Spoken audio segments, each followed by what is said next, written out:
7 years ago, Travis and I started our journey with infertility. Injections and pills and lots of failed pregnancy tests, lots of disappointments.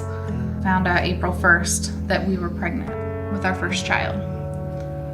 Couldn't wait to tell him. I was just bouncing around the house in joy. All of our numbers kept rising. We went every week for 10 weeks to the doctor and saw an ultrasound of our little peanut.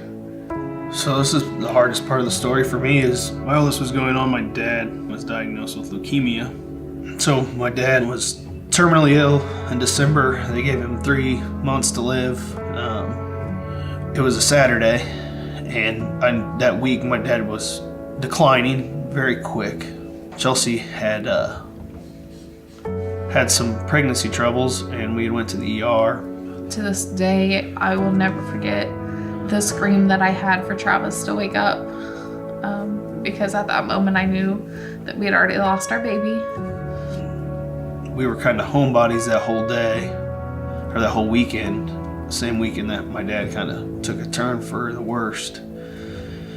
The night before my DNC, we had spent the night with Kip and stayed by his side because we knew that he only had hours left with us and we wanted to spend every moment that we could with him. He passed away at 6:21 in the morning. My surgery was scheduled for 1 or something like that. We had to be at the hospital at 11, but Travis didn't want me to reschedule it.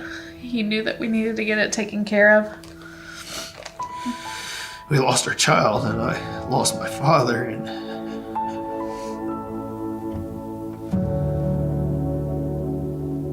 our doctor told us, 99% chance that everything goes great, everything's looking good. We had appointments every week.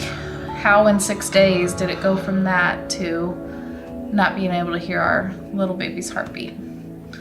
I mean, I've had my fair shares of being angry at God during our infertility and during miscarriage, and I've had a lot of ugly moments and a lot of questions, but He's never left us and He has never failed us. But at the time, it was hard to see that. Our small group was amazing through all of this, constantly texting us, asking us if we needed anything. They brought us meals. They brought me lots of chocolate. I mean, they made sure our personal well-being was good. They'd come over and spend a couple hours with us because they knew we were in a dark place.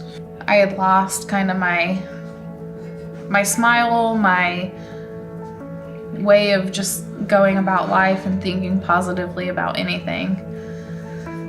So I finally started to write a new scripture on our mirror upstairs every day that we both had to look at, and I'd leave it up there for a week or so before I'd change it again. And during that time, the song Thy Will by Hillary Scott had came out, and that was about her miscarriage, and that song just broke me down every time I heard it. I would blare it through this house day in and day at night. Just that kind of helped give me the hope and courage. A few months after that, in July, the end of July, beginning of August, I had just randomly taken a pregnancy test. I don't even know why I took one. We haven't seen any infertility treatments. Haven't even seen our doctor. So I took one and it was positive, and I about fainted. Paisley is 9 months old now. We say, I think daily, how amazing it is just watching her grow and how much she's changed. I was just looking at pictures yesterday of her. It's a whole nother world, and we are so blessed to be able to watch her grow every day. And just thinking that for so long we never thought any of these things would happen in our house.